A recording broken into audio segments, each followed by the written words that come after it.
Hello everybody, welcome back to the Traxion YouTube channel. Now, it's week 4 of our Fanatec GT3 Challenge track guide series here on iRacing, and this week it brings us to probably the most underused circuit on iRacing, and that is Snetterton 300. Now, if you followed my track guides before, you will know that they are not a place for hot laps. This is a slow, methodical approach to learn the circuit, where I talk about my braking markers and reference points and some of the quirks that each circuit has. Now, before we start the track guide, I'll show you a flying lap in full, and then we'll jump in the car, have a slow drive round and show you those braking markers and reference points in action. So, on with the lap.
So here we are then, on track at Snetterton. So I've set up this session to match the official series. We're also using the iRacing medium downforce sprint, again, to match the setup used in the official series. Brake bias, we're going to be using 53% here. I have used 54 and gone as low as 51. Like last week at Brands Hatch, there's lots and lots of trail braking here. If you watch my flying lap, I'm pretty much trail braking everywhere. Round here, consistency is more important to me than a blistering lap time, because there's quite a few places here that you can throw yourself off track. There's a couple of places where you're braking and changing direction, so a higher number with the brake bias helps me out anyway. So again, play with that number. If you find at 53 the car's over-rotating on corner entry, just dial that number up to 54 or above until you're happy. And if you feel you can brake a little bit later and still keep control of the car, dial that number down. But 53 seems to suit me fine. So Snetterton, really, really good track, underrated track. I've never raced the GT cars here. I've raced the Porsche Cup car here a couple of times, which was good fun. A couple of hairpins, which you're going to find the usual carnage, so you've got to be mindful of those, and a couple of places where you can throw yourself off track, like I mentioned, with the change of direction. So turn 1, it's essentially 2 turns in one, a double apex, but if you miss the first apex, it doesn't really matter as long as we get it back for the second one. So we're going to be approaching this in 5th gear. You're not really going to get to 6th gear here at Snetterton. So we're approaching this in 5th gear, and turn 1 is a 4th gear corner. So we're going to be braking just before the 1, and then we're going to be going down into 4th gear. We're going to be trail braking, and then we're going to let the car coast, really. Maybe a little bit of brake if we need to get it back for this second apex, which is here. Now you can see the curb there. I don't know if you can see that as clearly as I can. There's a little bump there at the start of the curb, so you want to apex that corner after that bump. If you hit that bump, then there's a good chance, if you've got any kind of steering angle or throttle input, you're going to lose control. So don't hit this bump, apex it round about here. So still fourth gear, and then we're braking here in between the 2 and the 1, just after the 2 really, and we're going to be braking in a straight line all the way down into first gear. Now this is where a lot of people are going to send it if they get a good run out of turn 1, so just bear that in mind. This is the tightest corner on the circuit. So, but we're going to apex this one late, and there is a sausage curb on the inside that we want to avoid. So we're going to apex this one quite late, turn in late, and then we want to apex it just after the sausage curb, around about here, and then accelerate, aiming for the outside curb, accelerating hard up to second gear. You can use a little bit of this mesh on the outside of the turns. There's quite a bit of that here at Snetterton. There's a couple of places where you can really take advantage of that. But here, just bear in mind, it's only a short amount, so you need to get it back on before the grass. So then second gear, all the way up to third gear for this left-hand turn. Now this is a late apex corner. If you get this right, it's so satisfying, but it's really easy to get it wrong. And more often than not, it's because people are turning in too early. So here I'm going to be using the Palmer sign there as my braking marker. That's on the left hand side of the circuit, so that goes out of my view quite quickly. So once you've done a few laps, it will become second nature where to brake here. So we're in third gear, and we're going to be braking at the Palmer sign there. We're going to be braking in a straight line. We're going to be apexing this one quite late, being really patient on the throttle. Then when you get to this point, you can accelerate, and this is one of the places where you can take advantage of the mesh on the outside. Use all of that, get back on before the grass, and then down to probably my least favourite corner, Agostini. I really struggle with this one, and there's a reason for that. Snetterton encourages you to push on. It always makes you think you can go a little bit quicker than what you can. So you try it, and then you realise, actually, I've just overdriven. And that's what you end up doing it here at Snetterton. You overdrive the circuit. So braking a little bit earlier for this left turn makes me much more consistent. So we're braking round about here, so it's in between the 2 and the 1, and we're going to be braking in a straight line, and we're going to be apexing this one quite late. You can go round tight. There is 2 lines around here, so you can hook a tight line around the curb, but I like to apex this one quite late, down to first gear, then pick up a late apex, and then accelerate up to third gear down to this left turn. Now, you'll probably over-rotate the car here a few times in practice. You'll probably spin. But I found that a little bit of throttle on the apex to get you out of the turn helps the car loads. So third gear, braking at the Hamilton sign there. And then we're going to take a little bit of the inside curb. And then when you get to this point, you can get on the gas. It just seems to settle the car down. Use all of this on the exit, and then get the car back over to the left. Now here, there is a temptation to shift up to fourth gear, but I just leave it in third. And when I'm at full race pace, I'm bouncing off the rev limiter in third. But I found that if I go to fourth, I always overshoot this corner. It just gives me that little bit of acceleration that I didn't need, or I didn't want. So then braking hard just before the arrow board on the left hand side, and we're going to be apexing this one quite late. You can get a slow down if you cut this corner, so don't cut it. And actually I try and stay off the curb completely if I can, because it unsettles the car a little bit. So it's quite a late apex, accelerating hard, keep turning right, up to second gear, then up to third gear for another corner, which is really satisfying if you get it right. But again, you're that far off getting it wrong. So we're braking it just before the Williams sign there. Third gear, apexing quite late. And then if you get it pointing here, there's a nice white or piece of concrete there just on the right hand side of the curb. If your car is round about here, where that white bit of concrete is, then you can get on the gas fully and you won't go off track. So get on the gas at that point. That's your cue to get on the gas. Use all of this on exit.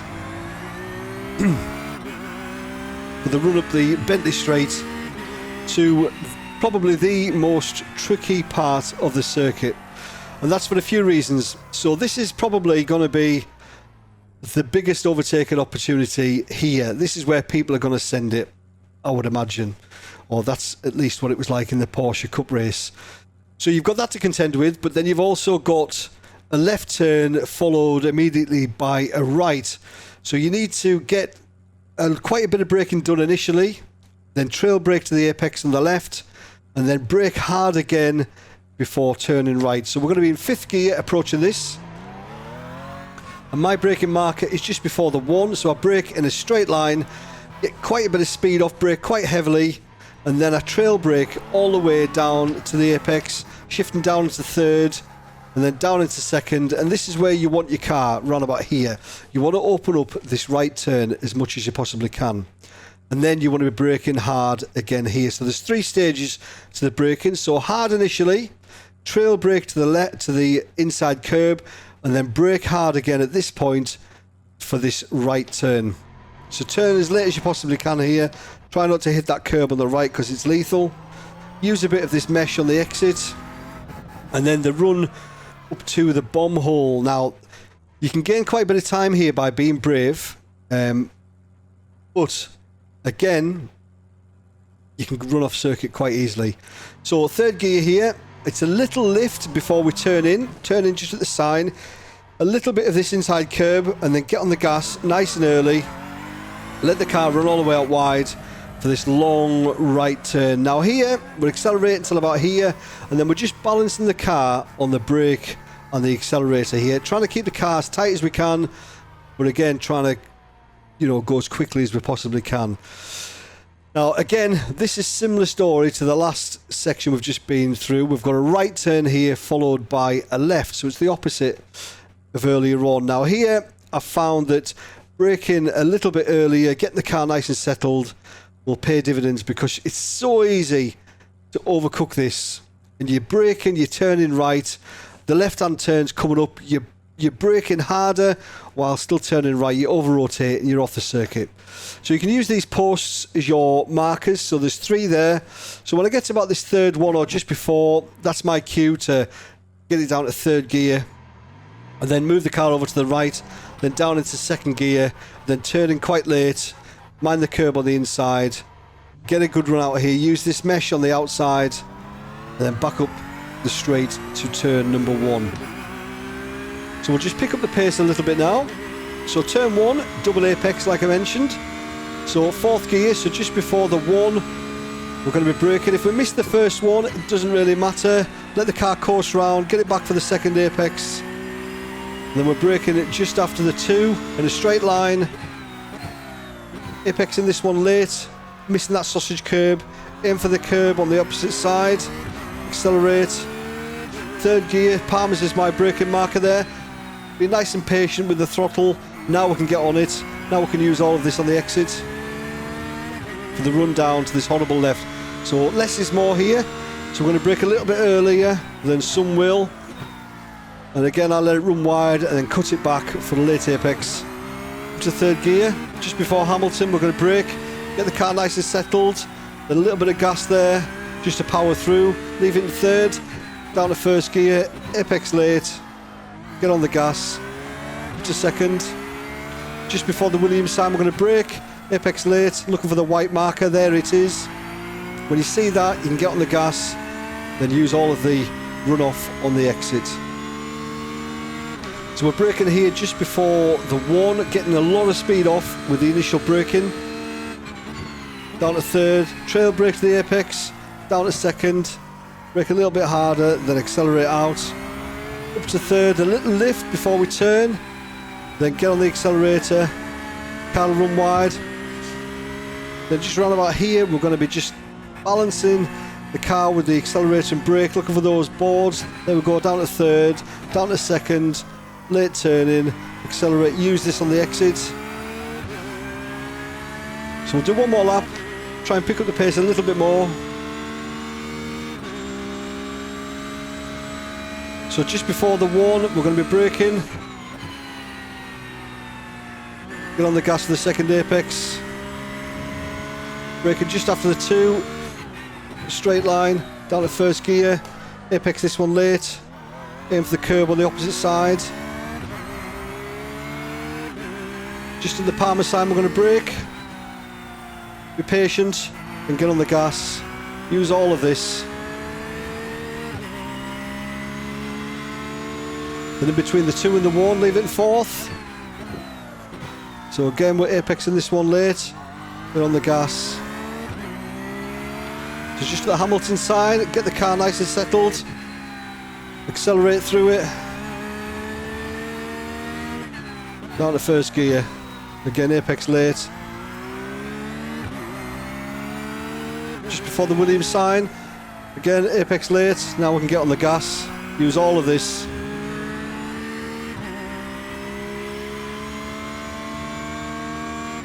So just before the 1, we're going to be getting rid of a lot of speed. The initial braking. Then trail braking. Down to second. Use this on exit. And just before we turn, little lift. Get on the gas. Then here we're just balancing the car. Nice and tight. Get it balanced. Getting ready to slow down and brake for this left. There we go. So not a blistering lap. My best lap in practice here was a 146.68. So that's a 148.5. You saw on my flying lap that it was a bit quicker than that. I'm obviously talking as I'm going round. But I think 47s is where it's going to be. If you're in the 47s, I don't think you'll do too bad. It's a really difficult track. Good fun circuit to race on. But definitely not easy. So there we go. That's the guide done. Hopefully it helps.